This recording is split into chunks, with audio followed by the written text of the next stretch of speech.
Hello दोस्तों, स्वागत है हमारे यूट्यूब चैनल की श्रृंखला आज की बड़ी खबर में। तो आज का हमारा शीर्षक है कि भारत ने गेहूं के निर्यात पर प्रतिबंध क्यों लगाया है। तो चलिए आगे बात करते हैं।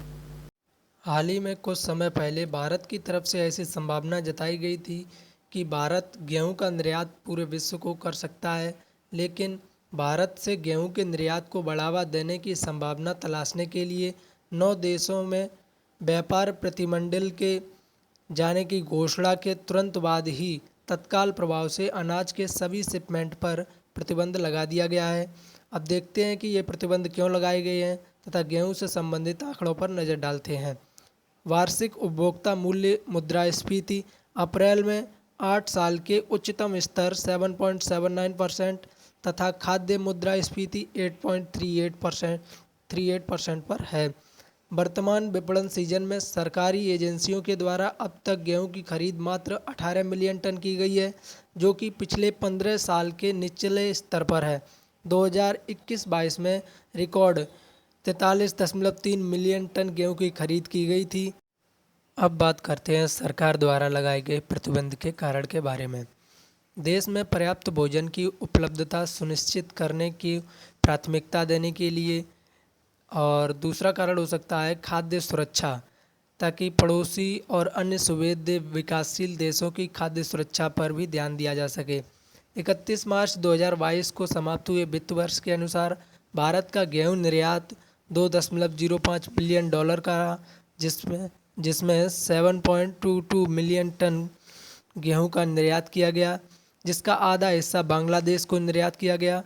पड़ोसी कमज़ोर देशों के लिए भी विकल्प खुला रहे, इसके लिए ये प्रतिबंध लगाया गया तथा अनुरोध पर खाद्यान्न निर्यात किया जा सके। निर्यात प्रतिबंधों हेतु मार्च के मध्य में तापमान में अचानक वृद्धि भी एक कारण हो सकता है, जिससे खेतों में खड़ी गेहूं की फसल प्रभावित हुई थी। इस बार मार्च के मध्य में तापमान 35 से 40 डिग्री का रहा है, लेकिन गेहूं के पकने के समय तापमान लगभग 30 डिग्री सेंटीग्रेड तक होना चाहिए। 35 से 40 डिग्री तापमान होने के कारण किसानों को 15 से 20% नुकसान हुआ है। 2021-22 में गेहूं उत्पादन आंतरिक संशोधित अनुमान के अनुसार 98 मिलियन टन रहने का आसार है। 2015-16 के 92.3 मिलियन टन के बाद यह सबसे कम उत्पादन है। ये प्रतिबंध घरेलू कीमतों पर नियंत्रण लाने के लिए भी लगाए गए हो सकते हैं। इसका एक कारण हो सकता है यूक्रेन और रूस का युद्ध, जो कि वैश्विक गेहूं और जौ आपूर्ति का लगभग 1/3 योगदान देते हैं। युद्ध से खाद्यान्न आपूर्ति प्रभावित हुई है। सरकार घरेलू बाजारों में खाद्यान्नों की कीमतों को कम करना चाहती है। सरकारी एजेंसियों को खाद्यान्न अधिग्रहण के लक्ष्य की प्राप्ति करने में मदद मिलेगी तथा जमाखोरी नियंत्रित करने में मदद भी मिलेगी। अब बात करते हैं लगाए गए प्रतिबंधों की गई आलोचनाओं के बारे में। Indian council for research on international economic relations के द्वारा कृषि मूल्य नीतियों पर किए गए अनुसंधान के द्वारा कहा गया कि निर्यात प्रतिबंध किसानों पर निहित कर के समान होंगे तथा किसानों के समक्ष अपने उत्पाद की बेहतर कीमतें प्राप्त करने का विकल्प सीमित हो जाएगा। भारत की अनाज विश्वसनीय आपूर्तिकर्ता छवि पर भी प्रतिकूल प्रभाव पड़ेगा। G7 के द्वारा भी इसकी निंदा की गई है। कहा गया है कि एकाएक प्रतिबंध लगाने के बजाय क्रमिक रूप से कार्य करना चाहिए था। प्रतिबंध लगाने के बजाय एक न्यूनतम निर्यात मूल्य निर्धारित किया जा सकता था या एक उच्चतम सीमा भी लगाई जा सकती थी। अब बात करते हैं इन प्रतिबंधों के कारण किसान पर क्या प्रभाव पड़ेगा।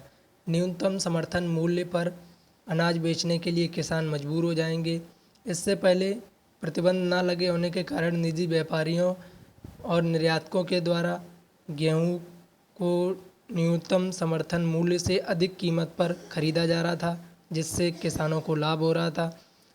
यदि सरकार का लक्ष्य सिर्फ सरकारी एजेंसियों के अधिग्रहण लक्ष्य को पूरा करना ही है, तो न्यूनतम समर्थन मूल्य यानी 2015 रुपये प्रति कुंटल पर 200-250 रुपये अधिक बोनस दिया जाना चाहिए था, जिससे किसान भी प्रोत्साहित होते।